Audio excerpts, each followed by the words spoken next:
ভাঙড় বিধানসভার পোলেরহাট থানার শ্যামনগর এলাকার ক্যানিং পূর্বের বিধায়ক শওকত মোল্লার নামে একাধিক পোস্টার পড়ায় চাঞ্চল্য। আর ওই পোস্টারকে ঘিরে তৈরি হয়েছে উত্তেজনা। ওই সব পোস্টারে লেখা রয়েছে ক্যানিং ও জীবনতলা থেকে লোক আনিয়ে ভাঙড়ে সন্ত্রাস এবং অন্যান্য নোংরা ঘটনা ঘটানোর দায়ে আরাবুল ইসলাম বর্তমানে জেলের ভেতরে রয়েছে। কিন্তু একই অভিযোগে শওকত মোল্লা বাইরে কেন? প্রশাসন জবাব দাও। এর পাশাপাশি আরও লেখা রয়েছে মুখ্যমন্ত্রী স্বীকৃত বোমা গুলির মাস্টার মাইন্ডের এই ভাঙড়ের ঠাঁই নেই। এছাড়াও রয়েছে আরও কিছু পোস্টার। যারা পোস্টারগুলি মেরেছে তারা আমাদের আশীর্বাদ করছে, যত এমন করবে তত বেশি এই এলাকায় তৃণমূল কংগ্রেস শক্তিশালী হবে বলে জানালেন শওকত মোল্লা। ইনি তো ক্যানিং পূর্বের তৃণমূল বিধায়ক। এদিকে পোলেরহাট 2 গ্রাম পঞ্চায়েত এলাকায় সেই ছবি সকলের নজরে এসেছে। তবে এ ব্যাপারে তৃণমূল কংগ্রেসের পক্ষ থেকে পোলেরহাট থানায় অভিযোগও দায়ের করা হয়েছে।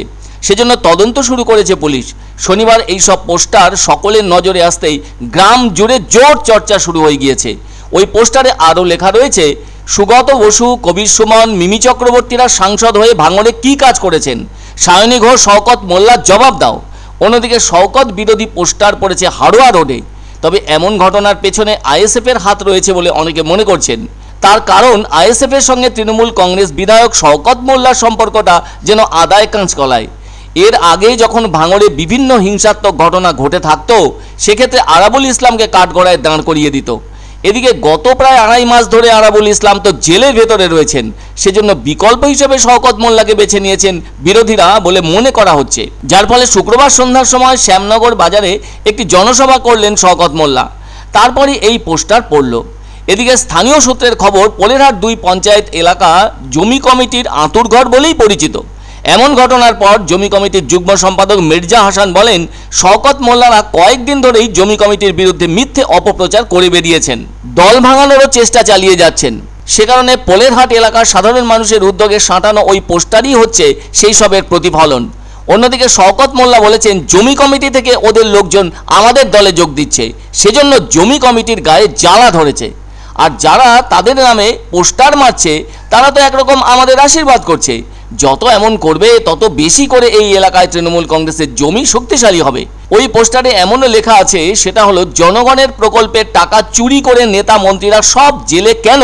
কয়লাকাণ্ডের অভিযুক্ত শওকত মোল্লা জবাব দাও। ওদিকে ওই পোস্টার লাগানো নিয়ে বিদায়ী কংগ্রেস সাংসদ অধীর চৌধুরীও প্রতিক্রিয়া ব্যক্ত করেছেন। সে যাই হোক, সম্প্রতি ভাঙড় 2 ব্লক তৃণমূলের আহ্বায়কের পদ থেকে সরিয়ে দেওয়া হয়েছে আরাবুল ইসলামকে।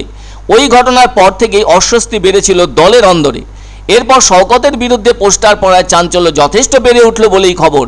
লোকসভা ভোটের 2 দিন আগে অর্থাৎ 17ই এপ্রিল কনভেনার পদ থেকে সরানো হয় আরাবুল ইসলামকে। তবে তৃণমূলের ওই দাপুটে নেতা যে ব্লক তৃণমূলের কোনো পদেই নেই, সে কথা স্পষ্টভাবে জানিয়ে দিয়েছে ঘাসফুল শিবির। দেখুন, ওরা আমাদেরকে আশীর্বাদ করছে। সে আমাদের পক্ষের লোক হোক বিপক্ষের লোক, কারা পোস্টার করছে জানি না, যারাই করুক তারা আমাদের আশীর্বাদ করছে, দোয়া করছে বলে আমি অন্তত মনে করছি। এভাবে যত বেশি করবে তত বেশি এই এলাকায় তৃণমূল কংগ্রেস শক্তিশালী হবে। আসলে এই শওকত মোল্লারা গত কয়েকদিন ধরে জমি কমিটির বিরুদ্ধে যেভাবে মিথ্যা অপপ্রচার করে যাচ্ছে, সেই অপপ্রচারের জবাব এলাকার সাধারণ মানুষ আজ পোস্টারের মাধ্যমে শওকত মোল্লার মুখের উপরে ছুঁড়ে মেরেছে, একেবারে পুরো বাজার ভরিয়ে দিয়েছে।